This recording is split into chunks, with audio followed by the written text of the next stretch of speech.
All right, welcome to episode 40 of Life is Horror. It's January, late January now, and all month long, everyone's been dropping their top 10 of 2023 lists, and I haven't done mine yet, so let's do that now. It's a special episode because I'm giving you my top 10 favorites, and I'm going to talk about the worst of, and yada yada yada, honorable mentions, and then at the end of the video, I'll teach poodles how to fly. And no, not really, but I'm going to talk about some horror news topics, also some things that have been announced, and no quiz today, just the ranking, and also I'm going to review a few movies from 2023 that I still haven't discussed yet. I'm going to wrap up 2023 this episode and review 4 movies from last year that I watched. So I guess let's jump into that. Actually, no, let's jump into the horror news topics. So, yeah, 28 years later, this has been announced yet again. I feel like this has already been announced time and time again over the last decade. The last movie came out in 2007 and it's been over 15 years. So where the hell is this? I feel like they should wait 28 years later and then release this cuz the first one was 2002. So if they just wait another, 5 years or so and then release this next movie, that would be funny because it would actually be 28 years later. But Alex Garland and Danny Boyle are teaming up to do not just one more movie, but a trilogy. Everything's got to be a fucking trilogy. Have you noticed that lately? Everything has to be a trilogy now. You just can't plan one movie. You gotta plan three. Halloween, Exorcist, Strangers. Now, 28 years later, what could you do after this? Are they going to continue this weird trend of the title like being day, weeks, and then this is going to be years? So wait, they're skipping months? I just realized that this is called 28 years later. Is that really what it's going to be called, or is that just a joke that this website's making? I don't know what it's going to be called. Maybe it's 28 years later. That's what this says. I thought it was going to be called 28 months later at one point, but I guess it's 28 years. But it should be called 28 months, and then the next one would be years, and then I guess the next one after that would be decades. I don't know where you would go from there. Is there something in between I'm missing? I don't think so. So then centuries after that, yada yada. They're just going to keep it going. I'm wearing my hoodie because I'm a little cold. In case you're wondering, I don't usually try to look all Slim Shady like, but I'm just a little extra cold right now, so keeping my ears warm. All right, so the trailer for Abigail dropped. Abigail is a vampire movie that Radio Silence is directing, and I saw the trailer. I think it looks awful. And you know what it reminded me of? It seems like a ripoff of that one segment from Tales of Halloween or All Hallows Eve 2. I get those mixed up, but these people like kidnap a kid and then they're holding the kid hostage for like ransom, and then the kid turns out not to be normal and it's a monster and they're like take it back. This is very much what this feels like and looks like from the trailers, so it just seems like a ripoff to me. It's another vampire movie. I don't care about vampire movies usually, but yeah, this trailer did not blow me away. And David Gordon Green has exited the Exorcist Deceiver project to work on some other shit. And also, I don't know what else. Let's see what else is going on. Dwight H. Little, director of Halloween 4, wants to make another Halloween 4, like Halloween 4 Part 2, he called it. I'm not sure how serious that is. I doubt it'll ever happen, but I just thought that was kind of funny that he actually wants to return. Nev Campbell would like to return under the right circumstances for Scream 7. I don't give a shit. Like, the right circumstances. In other words, the right paycheck. She'll come back. And yada yada yada. Crystal Lake, the TV series, Friday the 13th, might be filming this summer, but don't hold your breath. I'll believe it when I see it. Beetlejuice 2, I already talked about that. That's coming out. A Quiet Place 1, Day 1, is being described as a drama, not a horror movie. So that's not very exciting for me. And Until Dawn, that very cool, like choose your own adventure type video game on PlayStation 4. I think it's only on PlayStation 4. It came out like 10 years ago. It's being turned into a movie, not a TV series. I feel like a TV series would make more sense for this. But it's being made into a movie, and I'm curious how they're going to do that because it's a video game with like 12 different endings at least. And little twists and turns, and it goes from one type of thing to another, and yeah, it's a very interesting, fun video game. I'm curious how they're gonna turn that into a movie. They got David F. Sandberg set to direct it. He directed the Shazam movies, and he directed Lights Out and Annabelle Creation, the best Annabelle movie. And Gary Dauberman is set to write it, I believe. He's been writing a lot of horror movies lately, a lot of like the It movies, I think, and the Annabelle films. And I think that's about it. Everything else is like Ghostbusters shit and yada yada yada. So, Osgood Perkins has a new movie coming out this year called Longlegs. And I'm a big fan of Osgood Perkins' first movie he did called Black Coat Star. I think it's a masterpiece. I did not like the little pretty thing or whatever in the house.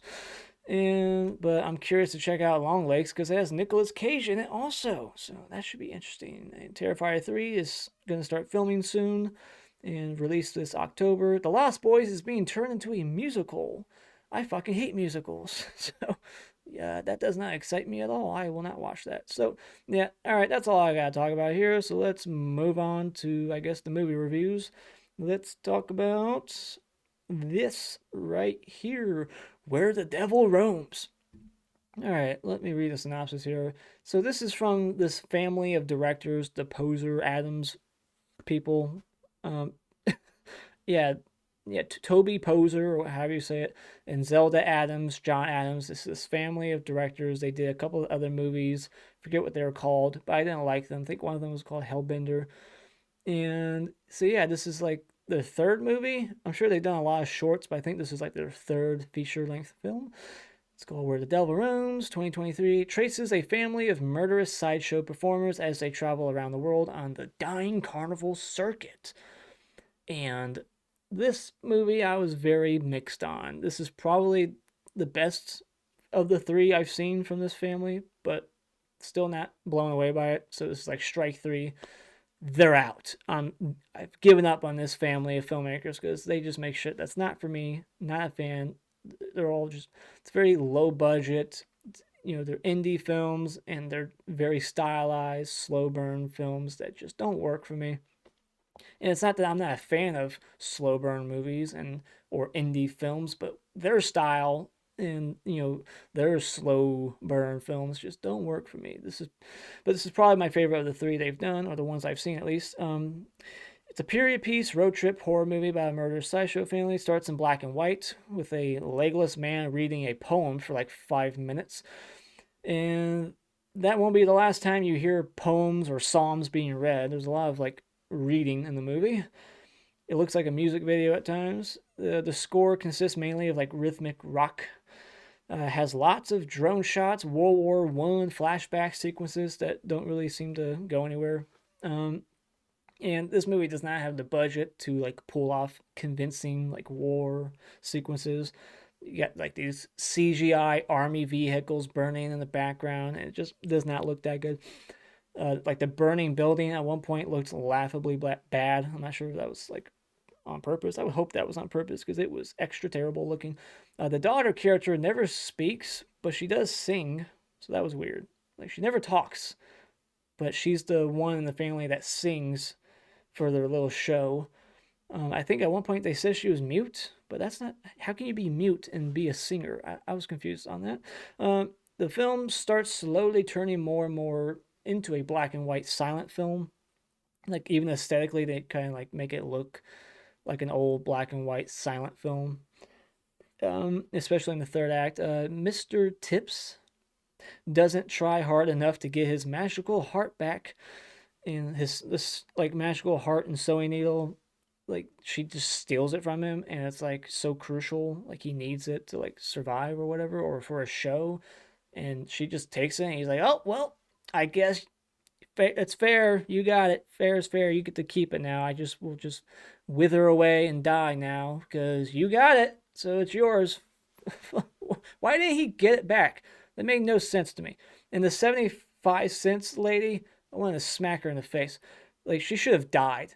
Like this woman, this murderous family, they're killing all these people And of course, all of them have to say or do something dickish to like deserve it. But this woman gets to live? Why? Like, I thought she was the biggest cunt of them all. And she gets to live. I liked the atmosphere and was pleasantly surprised by the second like turning point. I didn't know where it was going exactly, but that surprised me what happened there towards the third act. And but where it went though in the third act wasn't all that great. The very end of the movie was a major what the fuck moment. So yeah, this is not for everyone. Definitely not a movie for everyone. Very weird. And yeah, so that's all I gotta say about this. Where the devil roams. What's next? Shaky Shivers. This is another low budget movie, and this is directed by an actor, I think, Sung Kang.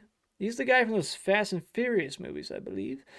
And so this is two young women find themselves at an abandoned camp in the woods with a book of magical spells surrounded by classic monsters in this comedic send-up of 80s horror films. This is listed as 2022, but that's false. Wide release in September, low budget indie, light-hearted werewolf comedy set in the 90s for, I guess, nostalgic reasons, I guess. Because it never set, I don't see anything in here that made sense as to why it had to be the 90s. I feel like it was just 90s just to be in the 90s.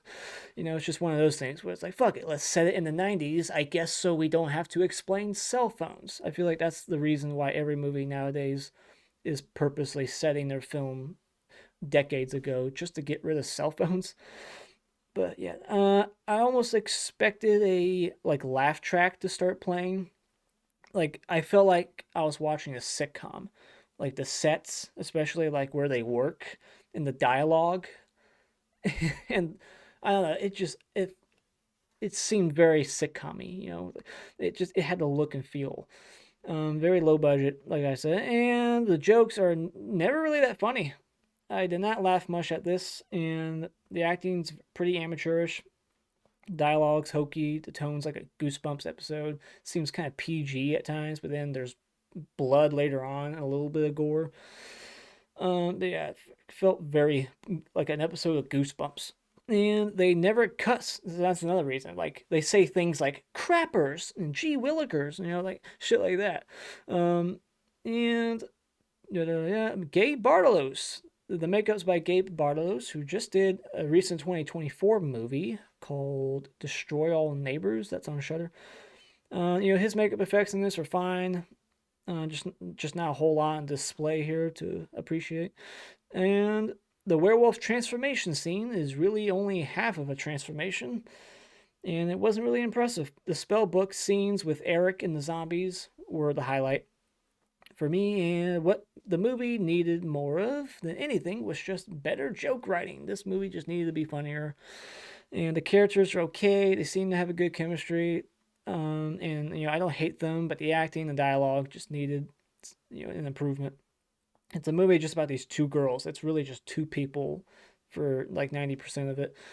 And so that's all I'll say about that. It's okay, worth seeing if it sounds interesting to you, if you don't mind your horror movies being lighthearted and not very scary. It's more of a comedy and almost kind of goosebumps like I said. So yeah, just not a whole lot of gore, not a whole lot of suspense or anything like that, but just two weird girls at an abandoned summer camp saying spells, and it kind of goes from one genre to another because of the spells they're saying. It goes from like werewolves to this to that. So it's a little interesting, but just need better writing, better jokes, more humor. And number two, The Passenger. Let's actually do this one instead. Hold on. Let's move on to Megalomaniac. This is a French film or Belgian film, whichever. I forget. This was the last movie I watched, actually, from 2023. In 2023, I saw 110 movies widely released last year, and that's a record for me. I have never seen more than 100 from any year, period. So this was a first time for me, and yeah, this was not a good year. I mean, 2021 is still the best year of the 20s so far. And I just feel like since then, each year has gotten a little weaker. But all right, so Megalomaniac, what the hell is this? Is this Belgian or what is it? So Felix and Martha, the two offspring of legendary serial murderer the Skinner of Mons, grapple with the grotesque legacy bequeathed to them. While Martha works a menial, whatever, janitorial job, Felix continues his father's reign of terror. But following a brutal attack at work, Martha quickly descends into madness, finding she must come to terms with the infamous blood that flows through her veins. Jeez, that's a long description of this not good movie. Yeah, it's a very dark, violent, bleak, nasty ass movie. Nasty, slow burn French film, and it's slow paced, very slow, and has very little music in the background, very little soundtrack, and pretty much everyone in this movie looks horrible. They all look like just inbreds. Everyone in this movie looks disgusting. Men, women, everybody. It's not a good movie. It's not a fun movie to look at. And it's one of those captivity movies, with women chained to the walls, treated like animals. It's not that kind of movie I want to watch. Um, and there's more than one rape scene and some disturbing murder sequences, but the camera work is way too shaky to even really tell what the fuck's happening. There's one shot where the camera operator is running with the camera chasing the character, and he's swinging it up and down for like 15 seconds in a row. I about wanted to puke. The social worker was a moron who didn't even try to run away, so her getting killed was like, well, you deserve it, bitch. You just let it happen. The main character cleans at a factory where she gets ridiculed and sexually assaulted by two inbred looking dorks. And the boss, who might be related to them, does nothing about it. And she talks to her food and has numerous odd hallucinations. The random shots of her dead dad in blackface was about as creepy as it got. And her albino vampire looking brother goes around killing random women throughout the film. They just randomly will cut to him like mid kill. And he's just like scattering their body parts across the country in like garbage bags, trying to continue their father's work. The woman giving birth in the open looked like she had the rage virus in 28 days later. Why? Why does she look like that? She looked like a monster. I don't know what the hell was going on there. And so the ending, yeah, this movie kind of goes full circle. It kind of ends the same way it opened, with a woman giving birth. And then all of a sudden, like, it cuts to like upstairs, and her dead dad, who's been dead for like 30 years, is like in a pile of dirt on the second floor of their house. He's like in a pile of dirt, and he just comes out of it like a zombie as she's like giving birth. And I have no idea what that's supposed to mean. Like, is it supposed to be like symbolic of something? Is it supposed to be literal? Is that literally what's happening? Like, how the fuck is her dad being resurrected? It's just a confusing movie. Um, I don't know. Is it like symbolic of like the cycle of psychos in this family being born? Um, but yeah, this is not a good movie. Fuck this movie. Fuck it. Just fucking sucks. And the best movie that I saw from these four movies, out of these four, this is the best one easily. The Passenger. All right, so this is directed by Carter Smith, who I believe did The Ruins back in like 2008. All right, so Randolph Bradley is perfectly content fading into the background, but when his co-worker Benson snaps and goes on a violent killing spree, he's forced to face his fears and confront his troubled past in order to find a way to survive. This stars the guy from the Nightmare remake and Smile and all kinds of stuff. Kyle Gallner. Kyle Gallner. He's great in this. This is a very intense road trip horror thriller with incredible performances and nail-biting third act. I thought Kyle Garner stole the show, and while the other guy was excellent, I thought his stammering kind of got on my nerves. And, but not taking away from his performance, but just a lot of stammering from him, a lot of scared acting from him. He's so like timid and he talks like this. I just want to slap him. The one complaint I have really is the bully characters at the beginning of the movie, I just felt they were so over exaggerated, they're over the top. They felt like Stephen King bullies. I don't know. I was like I look at these people in movies and I'm like, these people can't possibly exist. Like this guy was cartoonish, like how evil he was. It's like, what the hell did this guy ever do to you that you have to treat him like this every single fucking day? And how does this, like, if I was in this guy's shoes, there's no way I would put up with this shit without like I'm surprised he didn't snap. He should be the character in this movie that's snapping and killing people or killing himself. Like he literally is eating a like whole like week old burger that has clearly like mold growing on it. He actually eats this fucking thing just because this guy told him to. Like you're gonna do it or I'll kick your ass. So he's like, oh, I guess I'll fucking eat it. Like if you're that kind of person, kill yourself. I don't know. Like get help. Get help. Seriously. Like don't let people push you around like that. That is just fucking pathetic. It just angered me. But then instantly, like right after that scene, is where the other guy has some common sense, grabs a shotgun and blows that fucker away. No one's gonna miss him. And then of course the boss is in the back jerking off to porn in the morning. Like it's a little early. Like, aren't you tired? Like you just got to work and you're instantly gonna start rubbing one out in the back of the kitchen. He's like really, again, like just a little unbelievable. Like these people are unfucking believable. And oh my god, how annoying was the girl, that douchebag's girlfriend, just screaming constantly? And why wasn't she running? Like, dude, like your boyfriend just got blasted away. She had a whole minute to run out of that building, but she didn't. She just sat there screaming and screaming and screaming. And it almost sounded like it was being looped. Just it was the same cadence and just the same volume each time, just on loop. And the guy was like, "Shut the fuck up!" And he just blasted her away. But another little complaint I have, because I'm a go around, I would have liked to see these shotgun kills on screen, but they're mainly cutaway, so that was a little disappointing.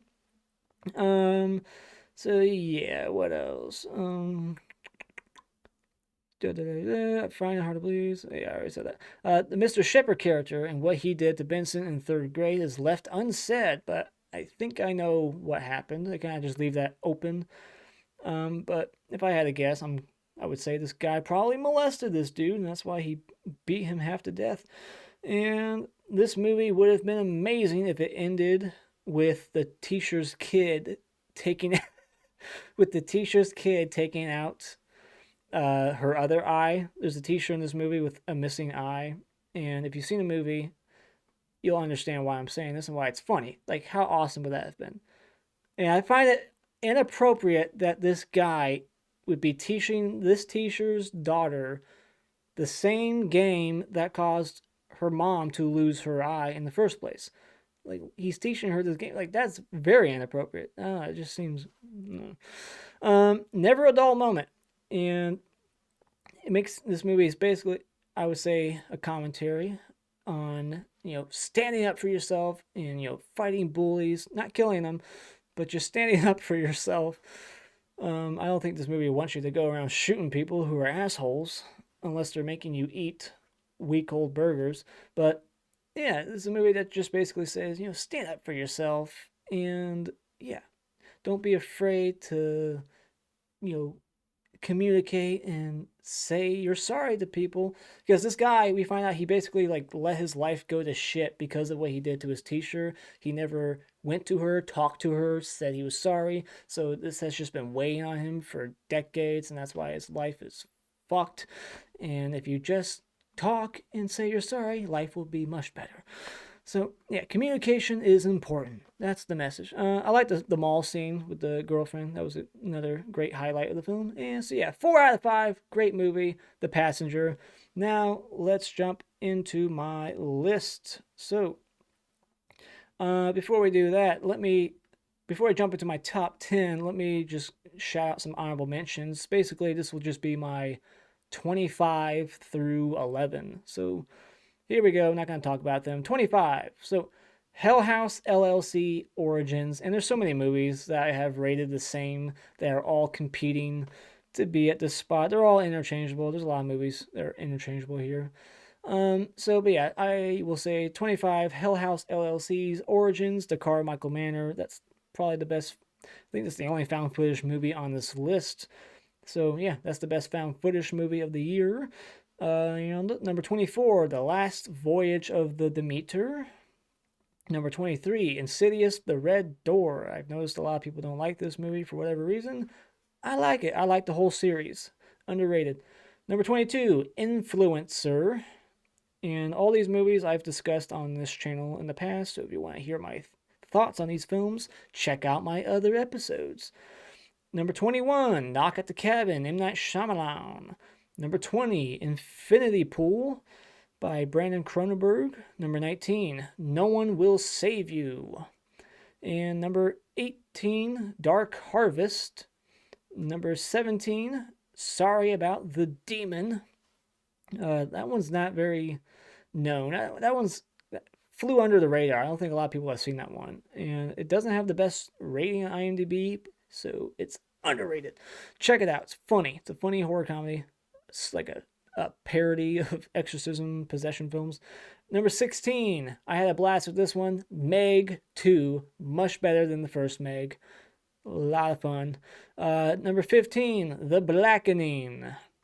And number 14, Suitable Flesh, the Joe Lynch movie.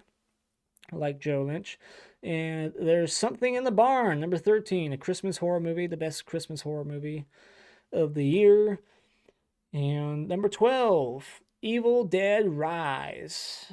And this was in my top 10 for a long time, but just got bumped out at the last second by a couple of other movies, like number 11, The Passenger. And this was in my top 10 at one point, but decided just to bump it out at the last second. Number 11, it's damn near close to being top 10 worthy. It's really good. Check it out. So that's my 11 through 25. Now let's jump into my top 10.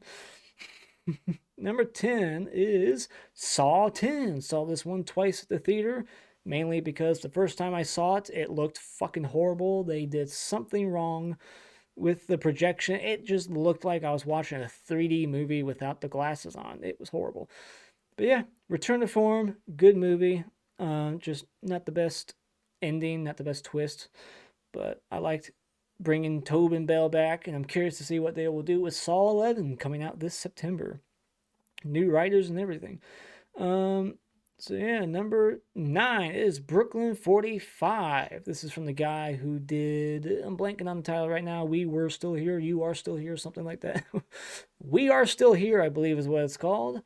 And yeah, I think that's the only other horror movie he's done. He might have did one other movie, but that's the one I know that I really like from like 2015. And this one was really good also. It's got Larry Fessenden. It's a World War II or post-World War II. Like feels like a stage play. Like it's all one room, the entire movie. But the acting and dialogue's tremendous. Check it out. Top 10 worthy for sure. Not a lot of people talk about it. Number 8. A lot of people talk about this one. Talk to Me. And this one is an A24 film. And this is the Australian YouTubers, I believe, that directed this. I read that they were YouTubers. I've never heard of them, but I thought that was interesting to hear that this was directed by YouTubers who just used to make like a bunch of shorts. And now they're making horror movies, and they're going to make the sequel to this movie. I wonder if it's going to be called Talk to Me. You know that's what they're going to do. But yeah, great movie. Love the opening. This is probably like my favorite opening of 2023. And it's another movie that says 2022 for some fucking reason, but it did not get released until this year. So number 8, Talk to Me. Number 7, When Evil Lurks. This is the movie that everybody was blowing, saying that it was the best of the year, the scariest movie of the year, the most shocking movie of the year. Calm down, people. Those people that are saying that, I don't think have seen as many horror movies as, me and other people. They don't watch a lot of shocking, disturbing horror movies. And, like, this is not that shocking. Like, there's nothing in this that we haven't seen before. Like, we've seen kids getting killed before. I mean, it wasn't that brutal, but it's still a great movie. There is some good gory, violent scenes, but just not to the level that everyone was screaming on Twitter about. Like, holy shit, go see this movie. Oh my God, you won't believe your eyes. It's like, no, it's like, it was fine. I don't know. Maybe I'm just very jaded or something, desensitized, whatever. It's a great movie because you know the this just the dread and the score, and it's very unsettling at times, but just not shocking. It was not like super disturbing. I wasn't disturbed by the violence. I felt like they could have done a lot more. You see the one kid get attacked, and that was about it. The dog scene, and that was it. Really, I don't recall anything else. So calm down, people. All right, number 6, Cocaine Bear. This was a lot of fun at the theaters. It's a comedy mainly, but it's got a lot of violence and gore in it. So fuck it, it's a horror movie too. So I threw it on the list. Number 6 by Elizabeth Banks, and just a lot of fun based on a true story. Also, that's pretty interesting. And number 5, Ach du Scheiße, which means holy shit. This is a German movie set in a porta potty. It's kind of like Glorious, but even smaller scale. And yeah, just very interesting. I like movies like this where it's just like people stuck in a room. Just anything that's kind of like Saw or Frozen. And if it's done right and the characters are great and the dialogue's well written and the acting's good, which in this movie checked all the boxes. I really liked this character. He made a lot of smart decisions. There was some good practical effects and some very funny, over the top moments and hilarious, like, horny dream sequences. Like, this movie opens up with this guy having a wet dream, and it just sets the tone right away. It's very fun. Yeah, so yeah, you'll notice there's a lot of horror comedies, and mainly just more comedy than horror on this list, because that's just the kind of guy I am. I like horror comedies mainly nowadays, because nothing scares me. You know, so, but number 4 is Thanksgiving, another dark horror comedy, but this one's a little bit more serious, but there's definitely that Eli Roth dark humor in this. And the cat scene, hilarious. I love that cat scene. But my only issue with this movie was it just turned into Scream in the last 10 minutes. I was just not a fan of that, where like everybody lives, which is really annoying for a movie that says there will be no leftovers. I mean, it's a joke, I get it, but there's literally a lot of leftovers in this movie. Like, there's too many survivors, way too many. Like, 2 of these characters that do survive had no reason to survive. Like, why are there so many people left at the end of this? It was a huge letdown. But yeah, great gore, great looking killer, and fast pace, and yeah, just a lot of fun. And number 3 is Project Wolf Hunting. This is the bloodiest movie I saw this year. Everyone talking about When Evil Lurks being so bloody and gory. How about you check this movie out, because people are being crushed and their arms ripped off and getting beat to death with sledgehammers, and it's fucking brutal. So this is the ultra gory movie of the year, not When Evil Lurks. And this is a Korean film, and it's like an action movie and like a breakout of prison. It's a prison breakout film. It's got some sci-fi thrown in there, some twists and turns, and it's almost 2 hours long, but it doesn't really feel like it. It's the cinematography is pretty good. I thought this was a pretty good movie. And yeah, very surprising, very gory as fuck. So check out Project Wolf Hunting. And another movie just like that is Renfield. My favorite vampire movie of the year, one of my favorite vampire movies, period. And yeah, just another great time at the theater. One of the funnest times I had at the theater. Saw this with my dad, and we were laughing our butts off. This was a lot of fun. Silly action comedy. Just a lot of action, a lot of over the top gore. Again, arms being ripped off and people getting beat with their own arms, and a guy literally getting the shit kicked out of him. And I mean, this is like CG blood, but it's like CG blood done differently, where it's like geysers of blood just shooting out, and it actually looks kind of cool. It's not like that horrible like 2000s like CG blood. Um, like it looks better in this. And yeah, it's just a great movie, and the acting is terrific. Nicolas Cage is great as Dracula, and Nicholas Hoult is terrific as Renfield. So yeah, just a lot of good humor. The humor lands almost like 100% of the time, almost 100%. I won't say every joke lands, but most of them do. And so yeah, Renfield's my number two, and number one is a thriller, not a horror movie, but whatever. This one's much more horrific than Searching because of where it goes in the third act. It becomes much more of a horror film than Searching ever was. This is the sequel to Searching, but it's like different characters, so it's kind of like a loose sequel. It's in the same universe, but it's like just a whole different, story, a whole different set of characters. So that's why it's not Searching 2. It's missing, and it's got the same filmmakers behind it, and that's why this one's terrific also. Searching, I prefer over this one, but this one is terrific. And very amazing editing, just the way they put this film together, because it's one of those laptop movies, and we got all these different windows and tabs and all these different things popping up, and FaceTime, all these different apps being used, and just the way they put it all together, the editing is very impressive, and the acting is good. The mystery is very intriguing. It had me on the edge of my seat the whole time trying to piece it together, and it got me. This movie surprised me, and that's why it's so high on my list. I always love a good mystery that I can't predict, because I'm usually pretty good at predicting mysteries lately, but this one got me. And so, yeah, I really love this movie. But yeah, it's not listed as horror, but like I said, it's horror enough for me. It's this woman's mom goes missing, and she's trying to figure out what exactly is going on. Where is she? Is she dead? Is she a secret criminal? You don't know exactly who to trust. So it's a really good thriller horror movie on Netflix, or at least it was at one point. And so yeah, check this out. If you love Searching and you haven't seen this one yet for some reason, check it out. It's almost just as good as Searching. Who knows? You might like it better. So yeah, Missing is my number one. So that's the end of my top 10. Now, I guess for shits and giggles, I can talk about some of the worst movies of the year without really talking about them. Because I've already talked about them on this channel already.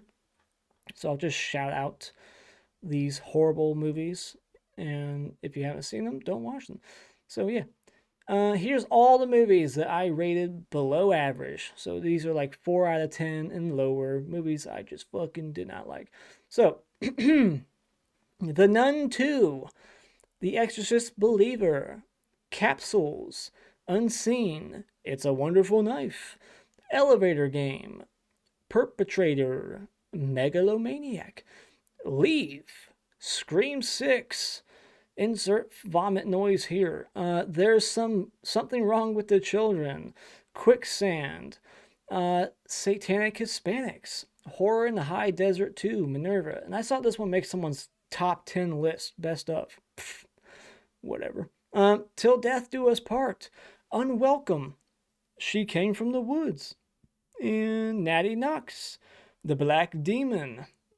Next page. Pet Cemetery Bloodlines. The Jester. Time's Up. Fear. The Unheard. Creepypasta. Wolf Garden. The Outwaters. Sleeping Beauties.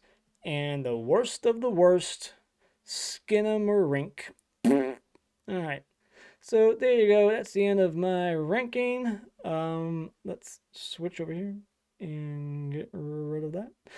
All right, so yeah, that's my ranking. What's yours? Let me know in the comments below. And I probably won't be making another video for a while. I'm slowing down this year.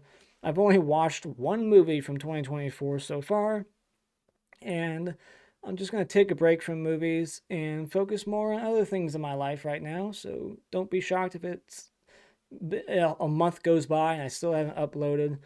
I don't know when I'll upload again, so I'm just going to take a break, focus on other things, like my piano. I've been playing piano a lot lately. I want to get back into that. And, just watch less movies. I watched over like 900 movies last year. 1,200 the year before that, and about 8 or 900 the year before that. This year, I want to watch like less than 500. I'm going to knock that number down because it's getting ridiculous and I'm wasting a lot of time watching movies. So just want to calm down this year. So yeah. But yeah, I'm not saying the channel is completely over. Just don't expect a weekly thing or a bi-weekly thing. I don't know when I'll upload again. Maybe when a big movie comes out to the theaters, I'll upload again. Like there's a new Omen movie coming out, so maybe when the Omen prequel comes out in like April, I'll come back then. I don't know. So yeah. Uh, anyways, like I said, just post whatever, your comments on the movies that I talked about, your list. Oh, and I almost forgot. So there's this thing called like super chats. I didn't know it existed until someone commented and it was like, "Hey, why don't you have super chats?" And I was like, "What's that?" So I guess it's like this thing where you can like send money to me through your comments, and so yeah, I activated that, and now you can send me money if you want. I'll take it. And this guy, Will Brown, sent me like $15 and commented on two separate videos, left some very nice compliments. So thank you, Will. I appreciate that. So yeah, thank you for the super chats. Uh, and I can't give you anything. But yeah, just thank you. And I guess that's it. So yeah, I never know how to end these things. I don't have anything. I don't have like closing thing here. No animation to exit with. No music like before. So, hasta lasagna.